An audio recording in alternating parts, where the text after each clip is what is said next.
युञ्जन्नेवं सदात्मानं योगी नियतमानसः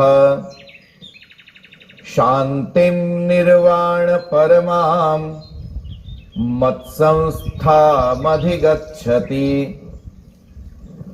इस प्रकार आत्मा को निरंतर परमेश्वर के स्वरूप में लगाता हुआ स्वाधीन मन वाला योगी मेरे में स्थिति रूप परमानंद पराकाष्ठा वाली शांति को प्राप्त होता है।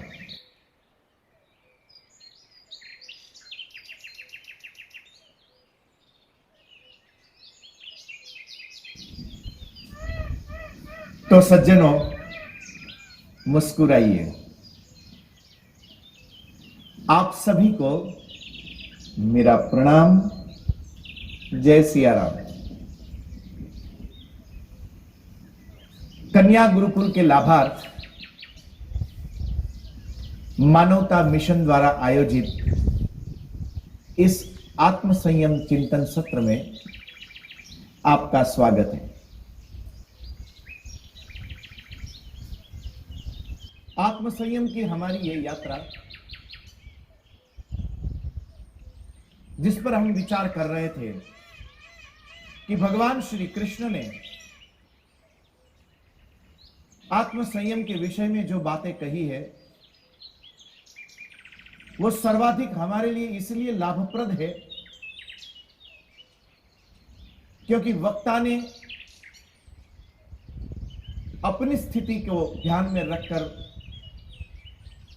ये सब बातें नहीं कही, अपितु शिष्य की स्थिति को ध्यान में रखकर यहां पर बातें हुई है। एक सद्गुरु के रूप में श्री कृष्ण की ये अद्वितीय उदारता की ये पूरी चर्चा अर्जुन की भूमिका पर आकर हुई है, जहां पर भगवान श्री कृष्ण कहते हैं कि शीतोष्ण सुख दुखेषु, सर्दी गर्मी अर्थात वातावरण, सुख और दुख अर्थात हमारे अपने इमोशंस, मान और अपमान, अपने भीतर का अहंकार, इन सब को समझते हुए, इन सब पर ध्यान देते हुए, इन सब का सम्मान रखते हुए, ध्यान से समझिएगा आज कि भगवान श्री कृष्ण ने इन विषयों पर एकदम भीतर जाकर व्यापक रूप से हमारे साथ इसलिए चर्चा की क्योंकि यही सारी वासनाएं जिनकी आपके अस्तित्व के साथ रहने का कोई संबंध ही नहीं है, पता नहीं किन कारणों की वजह से हमने इन्हीं सब चीजों को अपना मानकर हर एक व्यवस्थाओं के द्वारा, हर एक घटनाओं के द्वारा प्रतिपल प्रतिक्षण हमारे अपने अहंकार को, हमारी वासनाओं को, हमारी वासनाओं का विस्तार करने के लिए हम सदा प्रयत्नशील रहे। अर्जुन ने भी तो यही कहा।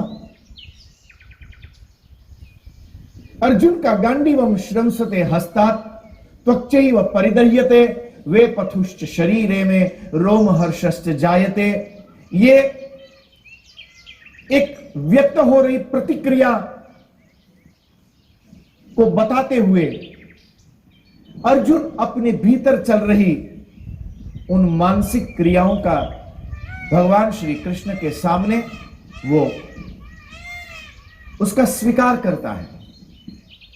अर्जुन और हमारे भीतर यदि वासनाओं के दृष्टिकोण से देखा जाए तो बहुत ज्यादा अंतर नहीं है, किंतु यदि समर्पण की दृष्टि से देखा जाए तो अर्जुन हमसे कहीं गुना ज्यादा आगे खड़ा है, हम लोग अर्जुन से कहीं गुना पीछे खड़े हैं, क्योंकि हमने अपने भीतर के अहंकार को, अपनी वस्तु, अपनी व्यवस्थाएं, अपना ज्ञान, अपनी डिग्री, अपना रूप, अपनी सत्ता, अपनी संपत्ति, इन सब चीजों का जोड़ बनाकर हमने अपने अहंकार को इस कदर बढ़ाकर रखा हुआ है कि चाहते हुए भी लोग मंदिर में जाते हैं दर्शन करने के लिए, किंतु जिस परमात्मा का दर्शन करने के लिए व्यक्ति मंदिर में खड़ा होता है, उस परमात्मा के सामने वो भीतर से झुकता कम है, उस परमात्मा की मूर्ति को निहारता ज्यादा है। परमात्मा की उस मूर्ति का दर्शन करना, उसको निहारना भी अपने आप में बहुत कुछ होता है, किंतु बहुत बार ऐसा भी होता है कि आज पुजारी जी ने देवी की प्रतिमा को साड़ी किस प्रकार पहनाई है, उसका कलर कैसा है, ठीक से पहनाई कि नहीं पहनाई, पुष्प कहां रखा है, माला कैसे पहनाई है, मुकुट कैसे पहनाया है, कुंडल कैसे पहनाए हैं, इन सब चीजों में गलतियां ढूंढने का प्रयत्न ज्यादा होता है। यदि धार्मिक दृष्टि से देखा जाए तो मंदिरों की व्यवस्थाओं में उन लोगों को आमंत्रित किया जाता है कि जो उस मंदिर के प्रति सर्वाधिक समर्पित व्यक्ति हो। यही सर्वाधिक समर्पित लोगों का एक समूह एक मंदिर की व्यवस्थाओं के साथ जुड़ जाता है, किंतु वो सर्वाधिक समर्पित व्यक्ति तब तक रह पाता है जब तक उसको ट्रस्टी पद न मिला हो। ट्रस्टी बनने से पहले व्यक्ति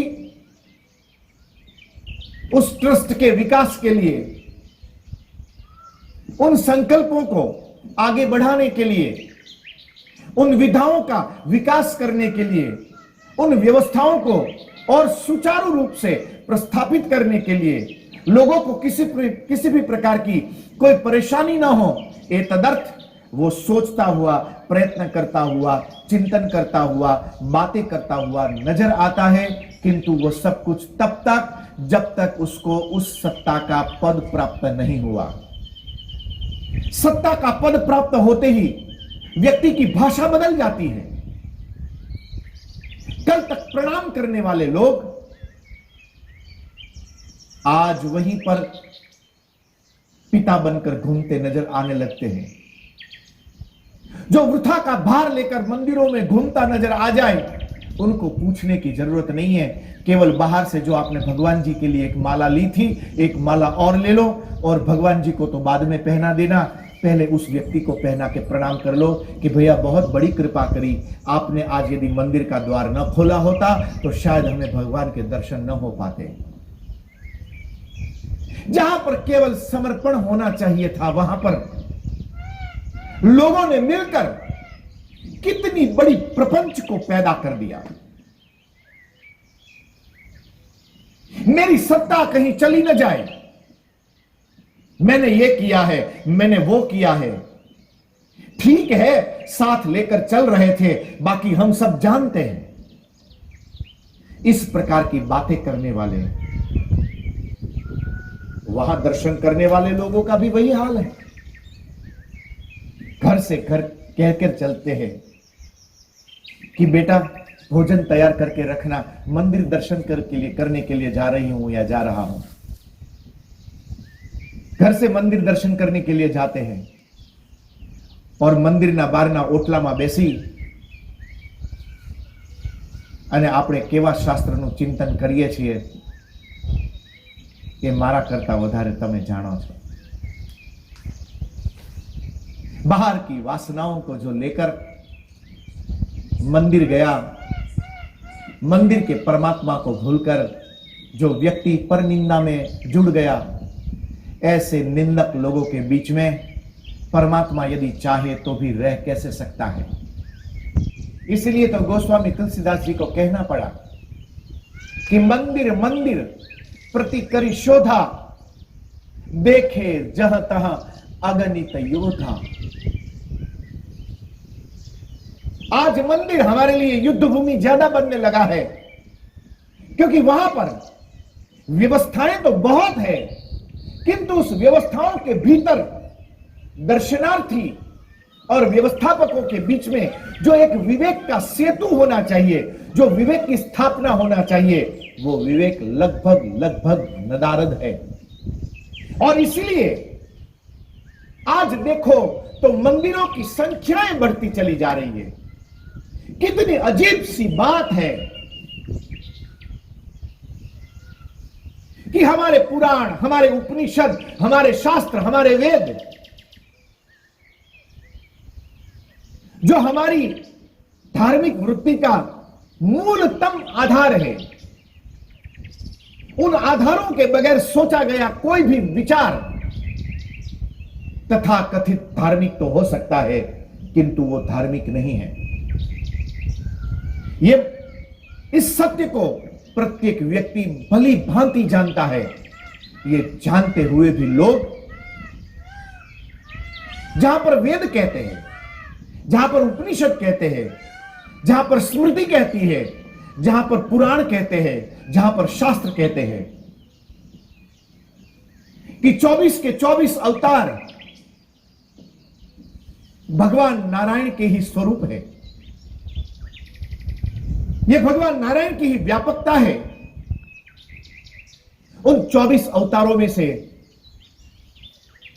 जिस अवतार के प्रति आपकी श्रद्धा ज्यादा हो, उनका नाम स्मरण करना उसी नारायण का स्मरण करना है, उसी अव्यक्त ब्रह्म, उस सुप्रीम पावर को याद करना है। चाहे आप उस सुप्रीम पावर को राम के नाम से पुकारो, चाहे आप उस सुप्रीम पावर को कृष्ण के नाम से पुकारो, चाहे आप उस सुप्रीम पावर को महावीर के नाम से पुकारो।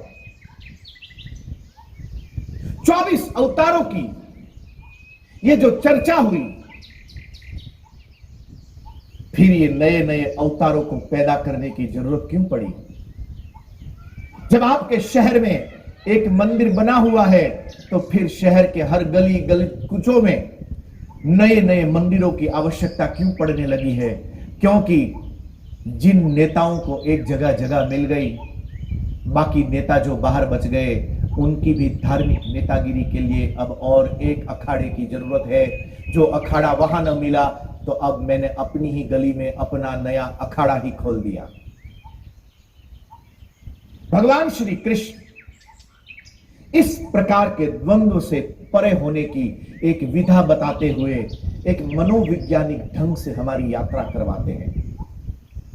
मुझे क्षमा करिएगा, क्योंकि आज काफी तल्ख लहजे में मैंने इस विषय वस्तु को रखा है,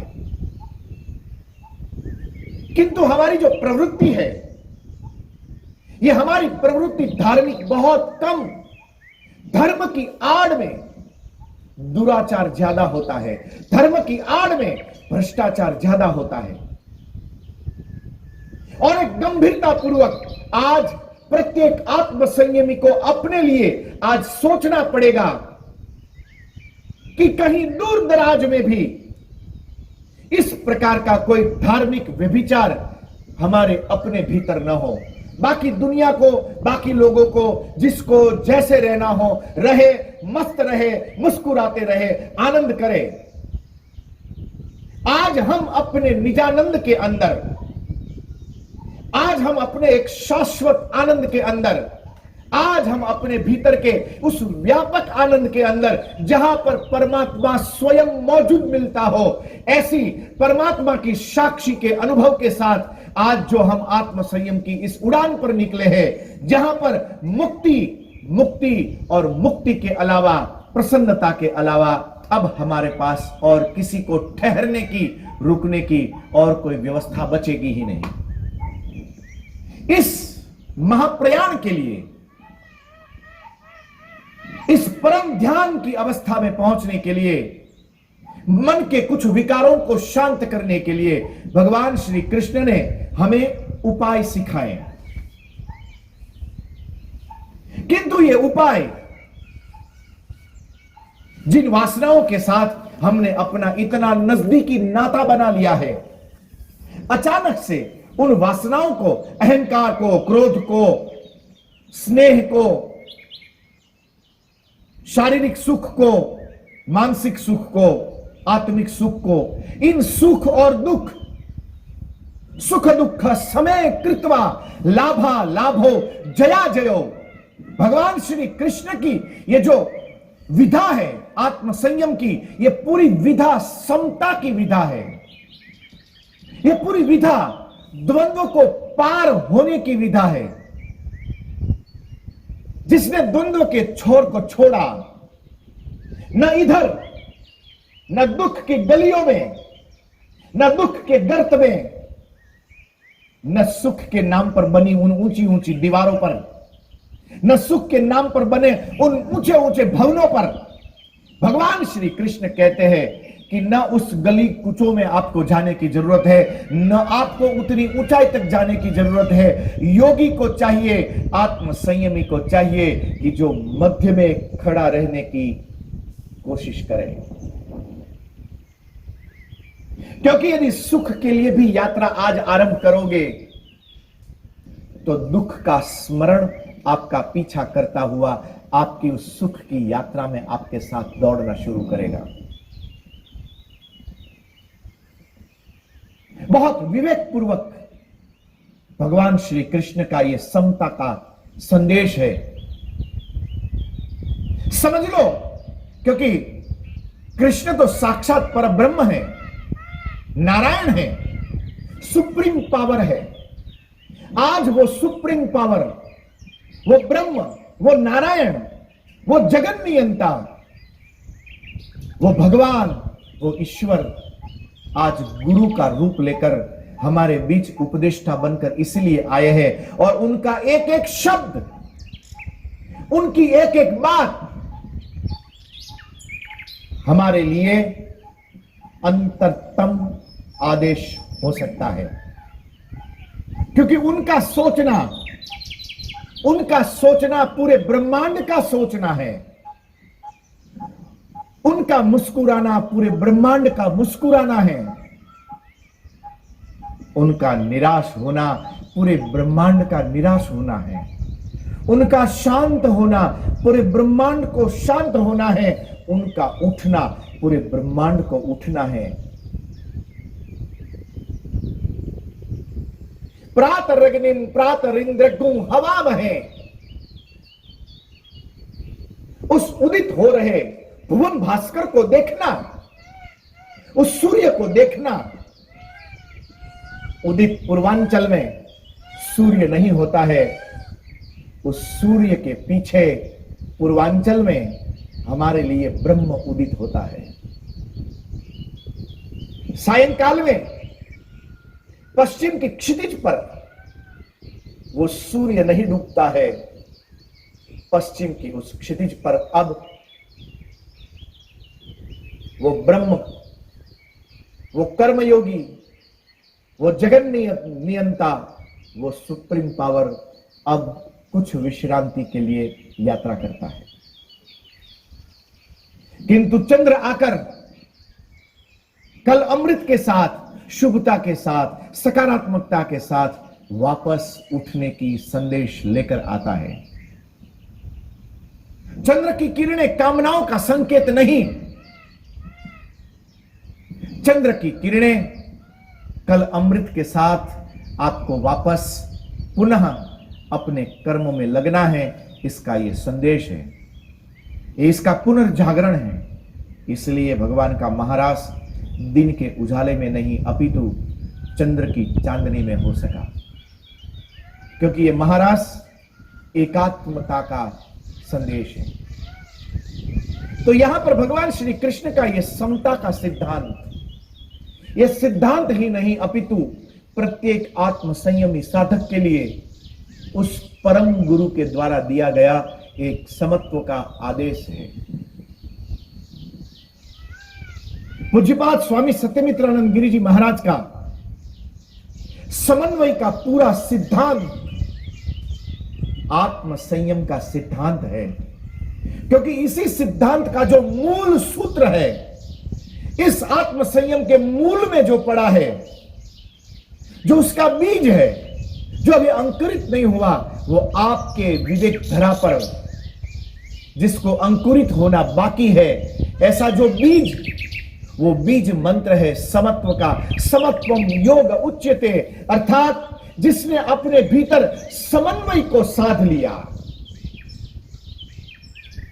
जो ना दुख की गर्त को याद करता हो और जिसके स्वप्न में न सुख की वो महल आते हो, जो सुख और दुख के ठीक बीच में दोनों का एहसास करता हुआ अथवा तो दोनों से परे होकर निकल सकता है। बारिश के दिनों में यदि गेहूं के चंद दाने किसी पत्थर पर भी यदि बिखेर दिए जाए, तो पत्थर जहां से टूटा हुआ होता है, उसके बीच में वो दाना फंस जाएगा। बारिश की बूंदें गिरेगी और वो गेहूं का दाना अंकुरित हो जाएगा। किंतु उस पत्थर की दरार के बीच में अंकुरित हुआ गेहूं का दाना कभी फरियाद नहीं करता है। उसका वो अंकुर मुस्कुराता है, ऊपर उठने के लिए पूरा जोर लगाता है। सूर्य की रोशनी मिली कि वो और आगे बढ़ता है, और ऊपर उठता है, और ऊपर उठता है, और ऊपर उठता है। इसका ये ऊपर उठना, उसकी ये विकास की ये यात्रा अविरल अक्षुण्ण आगे बढ़ती रहती है। वो कभी नहीं कहता है कि मेरे मूल को आगे बढ़ने के लिए यहां जगह बहुत कम है। हमारे अस्तित्व से तो ज्यादा वो गेहूं के बीज का अस्तित्व ज्यादा महत्व रखता है, क्योंकि पत्थर की उस छोटी सी दरार में भी उसने अपने मूल को आगे बढ़ाकर जमीन तक छूने के लिए उसने अपना रास्ता बना लिया, ताकि कभी बारिश न हो तब भी उसको उस भूमि से जल भी मिलता रहे, उस भूमि से उसको खाद भी मिलती रहे। क्योंकि पत्थर से न उसको पानी मिलेगा, पत्थर से न उसको खाद मिल सकती है, और ये दोनों उसको जिंदा रहने के लिए अत्यंत अनिवार्य है। इसलिए वो उस दरार के महीन खरोच में से अपने लिए जगह बना लेता है। वो गेहूं का बीज हमें एक संदेश देता है कि समत्वम योग उच्यते, आत्म संयम का महत्वपूर्ण सूत्र है, जिसने अपने भीतर समन्वय को साध लिया हो। ऐसा समन्वयार्थी, ऐसे समन्वय को उपलब्ध व्यक्ति आत्म संयम के द्वार पर जाकर खड़ा हो सकता है। किंतु आत्म संयम के द्वार पर खड़े होकर दरवाजा खिटखिटाकर वापस नहीं आना है। वहां से भगवान श्री कृष्ण और आगे की यात्रा करवाते हैं और कहते हैं कि जो अपने अंतर गुहा में, अपने हृदय मंदिर में जिसने प्रवेश किया हो, दूसरों को नीचा दिखाने की जिसके पास प्रवृत्ति न हो, दूसरों का अपमान करने की जिसके पास कोई व्यवस्था न हो, जिसके पास सबके लिए सम्मान हो, वही समन्वय है। जिसके पास सबके लिए आदर हो, वही समता है। जिसके पास सबके लिए समान भाव हो, वही आत्म संयम का ये समत्व विचार है। भगवान श्री कृष्ण कहते हैं कि वही व्यक्ति अपने हृदय के निज मंदिर में प्रवेश करता है, और जिसने अपने निज मंदिर में प्रवेश कर लिया, उस निज मंदिर में प्रवेश करने के बाद अब उस साधक को क्या करना है, तो भगवान श्री कृष्ण आगे का मार्ग बताते हैं और कहते हैं कि योगी नियत मानसः, आत्म संयमी वह है, योगी वह है कि जिसने अपने मन को नियंत्रण में कर लिया हो। जब तक आगे की ये जो मैंने बातें बताई, जब तक ये सब बातें हमारे अंतःकरण तक हमारे विवेक तक, हमारे अनुभव तक नहीं पहुंचे, तब तक योगी नियत मानसः को समझना, अपने अनुभव की एरन तक उसको ले आना, अपने जागृत विवेक के द्वारा उसको प्रकाशित करना और अपने स्वभाव तक उसको ले आने में कठिनाई हो सकती है। इसलिए 2 बार मैंने पहले वापस जाकर आपको पूर्व की यात्रा पुनः संपादित करवाई है। ये मेरी पुनः यात्रा को संपादित करवाने के पीछे केवल मेरा उद्देश्य इतना ही है कि हमें योगी नियत मानसः की जो अवधारणा है, योगी नियत मानसः की जो विवेक की जो भूमिका है, उस विवेक की भूमिका तक की हमारी अवस्था तैयार हो सके। सावधान रहिएगा, क्योंकि अब आप ध्यान की उस अवस्था में पहुंचे हो।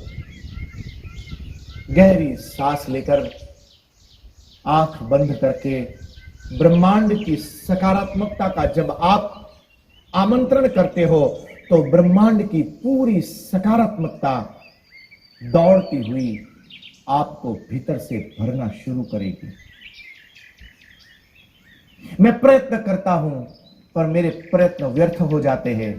मैं काम करता हूं पर उसको पूरा नहीं कर पाता हूं। मैं चाहता हूं कि सुख हो, किंतु दुख के अंदर स्वतः ही गति हो जाती है। मैं चाहता हूं कि शांति हो, किंतु शांति ढूंढने से भी मिलती नहीं है। मैं चाहता हूं कि मुझे शाश्वत सुख मिले, किंतु लगभग मैं अशाश्वत दुख के अंदर ही हिचकोले लेता अपने आप को महसूस करता हूं। यदि ये जीवन की सब फरियाद है, तो इस फरियाद का एकमात्र आपके पास समाधान है, और वह समाधान है कि ब्रह्मांड की समस्त सकारात्मक ऊर्जा के प्रति, उस परम सत्ता के प्रति, उस सुप्रीम पावर के प्रति, उस भगवान श्री कृष्ण के प्रति आपकी टोटल सरेंडरनेस बहुत जरूरी है। जहां पर आप झुक सके, भले ही मंदिरों में जाकर केवल आप एक म्यूजियम में जैसे गए हो उस तरीके से देख दाख के, दीपक कहां लगाया है, अगरबत्ती कहां लगाई है, आज फूल कौन सा चढ़ाया है, आज मालाएं कैसी पहनाई है, आज वस्त्र कैसे पहनाए, भले ही आप उसकी चर्चाएं करके वापस आए, आनंद लीजिए, क्या फर्क पड़ता है। भले ही उसके ओटे पर बैठकर आप लोगों की निंदा करते हो, छोड़ो उस सारी नकारात्मक बातों को। समय आ चुका है, क्योंकि एक ध्यान योगी व्यक्ति को चाहिए कि योगी नियत मानसः, जिसने अपने मन को काबू में कर लिया हो, ऐसा अपनी अंतरात्मा में स्थिर हुआ साधक योगी आत्म संयमी व्यक्ति ही परमात्मा बोध को उपलब्ध हो सकता है। ये भीतर की, हमारे अंदर की यात्रा का ये और आगे का विधान है। मैंने विगत दिनों से आपको ध्यान की विधा को सिखाया, आप भी करने के लिए जरूर बैठते होंगे। न करते हो तो मैं पुनः आपसे याद दिलाता हूं कि आपकी आत्म संयम की ये यात्रा अधूरी रह जाएगी। इसलिए इसको पूरा करने के लिए जरूर ध्यान में उतरने का प्रयत्न करें। सीधे बैठे, मस्तक को सीधा रखे, सुखासन में, पद्मासन में, सिद्धासन में बैठे, दोनों हाथों को इस प्रकार कमलाकार करके अपनी गोद में रखकर इस प्रकार जब सीधे बैठे, आंख बंद करके गहरी सांस लीजिए और मन को आदेश दीजिए कि ब्रह्मांड की पूरी सकारात्मक ऊर्जा इस समय आपकी ओर प्रवाहित हो रही है। श्वासों को रोकिए। पुनः जब आप श्वास को छोड़ते हैं तो सोचिए कि अभी तक जिन नकारात्मकताओं को मैंने अपने भीतर पनाह दी थी, उन सारी नकारात्मकताओं को उड़ेल कर अब मैं बाहर फेंकता हूं, क्योंकि अब उन कचरों को मेरे भीतर रहने का कोई स्कोप नहीं। इस प्रकार जब आप प्रयत्न करेंगे तब आपकी एक अंतर यात्रा आरंभ होगी। इसी अंतर यात्रा में बने रहिएगा। पुनः सत्संग के किसी क्षण पर वापस मिलेंगे। जाने से पहले आप सभी को मेरा प्रणाम। जय सिया राम। मुस्कुराते रहना।